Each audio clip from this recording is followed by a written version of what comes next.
আপনি কি কখনো এমন কাউকে ভালোবেসেছেন যার সাথে আপনার কোনোদিন কথা পর্যন্ত হয়নি? আমি ভালোবেসেছিলাম, প্রতিদিন শুধু দূর থেকে তাকে দেখতাম, কিন্তু যেদিন সাহস করে কথা বলতে গেলাম সেদিনই জানলাম সে চিরদিনের জন্য হারিয়ে গেছে। আমার নাম অর্ণব। ভালোবাসা নিয়ে আমি কখনো খুব বেশি ভাবিনি, কারণ আমার বিশ্বাস ছিল ভালোবাসা শুধু সিনেমা আর গল্পেই থাকে। কিন্তু একদিন একটা মেয়ে আমার এই বিশ্বাসটাই বলতে দিল। সেদিন একটা সাধারণ সন্ধ্যা ছিল। আমি প্রতিদিনের মতো অফিস থেকে ফিরে পার্কে একটু হাঁটতে গিয়েছিলাম। হঠাৎ দেখলাম একটা মেয়ে এসে পাশের বেঞ্চে বসে, সাদা সালোয়ার, খোলা চুল, মুখটা খুব শান্ত। আমি তার দিকে তাকিয়েছিলাম, কিন্তু কথা বলার সাহস হচ্ছিল না। মনে মনে শুধু একটা কথাই ভাবছিলাম, এই মেয়েটা কে? সেদিন বাড়ি ফিরে বারবার তার কথাই মনে পড়ছিল। নিজেকে বলেছিলাম, অর্ণব, তুই কি পাগল হয়ে গেছিস? একটা অচেনা মেয়েকে দেখে এত ভাবছিস কেন? কিন্তু মনটা কিছুতেই মানছিল না। পরের দিন আবার পার্কে গেলাম, জানি না কেন, কিন্তু মনে হচ্ছিল সে আবার আসবে। আর সত্যি সে আবার এলো। সেদিন সে একটু দূরে দাঁড়িয়ে ফোনে কথা বলছিল। আমি চুপচাপ তাকিয়েছিলাম, কথা বলার সাহস আজও হলো না। কয়েকদিন এভাবেই কেটে গেল। আমি শুধু দূর থেকে তাকে দেখতাম। একদিন হঠাৎ সে আমার দিকে তাকিয়ে একটু হাসল। সেই হাসিটা আজও মনে পড়ে।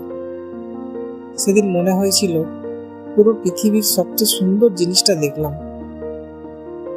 সেদিন রাতে আমি ঠিক করলাম কাল আমি ওর সাথে কথা বলবো, যাই হোক। এভাবে চুপ করে থাকা আর সম্ভব নয়। আমি ভাবছিলাম প্রথমে বলবো, হ্যালো, আমি অর্ণব। তারপর হয়তো জানতে চাইবো তার নাম।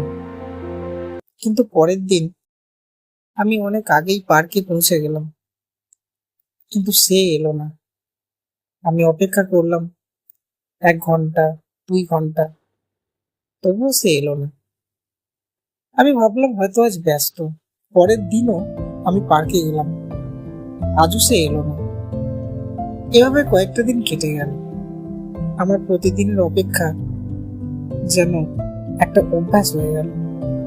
আমি প্রতিদিন সেই একই বেঞ্চে বসে থাকি আর ভাবি, আজও কি সে আসবে?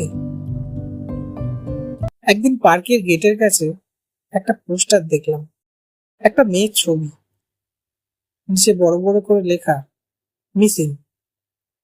ছবিটা দেখে আমার বুকটা হঠাৎ কেঁপে উঠলো। এটা সেই মেয়েটা? আমার মাথা যেন কাজ করছিল না। আমি তখন বুঝলাম আমি তার নামও জানি না, কিছুই জানি না। তবুও কেন যেন মনে হচ্ছিল আমি তাকে হারিয়ে ফেলেছি। আজ অনেক মাস কেটে গেছে, তবুও আমি মাঝে মাঝে সেই পার্কে যাই, সেই একই বেঞ্চে বসি। হয়তো সে একদিন আবার আসবে, হয়তো আবার হাসবে। আর যদি কোনোদিন সত্যি সে ফিরে আসে, আমি এবার আর চুপ করে থাকবো না। আমি শুধু একটা কথাই বলবো, আমি তোমাকে অনেকদিন ধরে ভালোবাসি, যদিও তোমার নামটা আজও জানি না। কিছু ভালোবাসা কখনো শুরুই হয় না, তবুও সারা জীবন মনে থেকে যায়। গল্পটি ভালো লাগলে একটি লাইক করবেন, বন্ধুদের সঙ্গে শেয়ার করবেন, এবং এই ধরনের রোমান্টিক লাভ স্টোরি শোনার জন্য চ্যানেলটিকে অবশ্যই সাবস্ক্রাইব করবেন।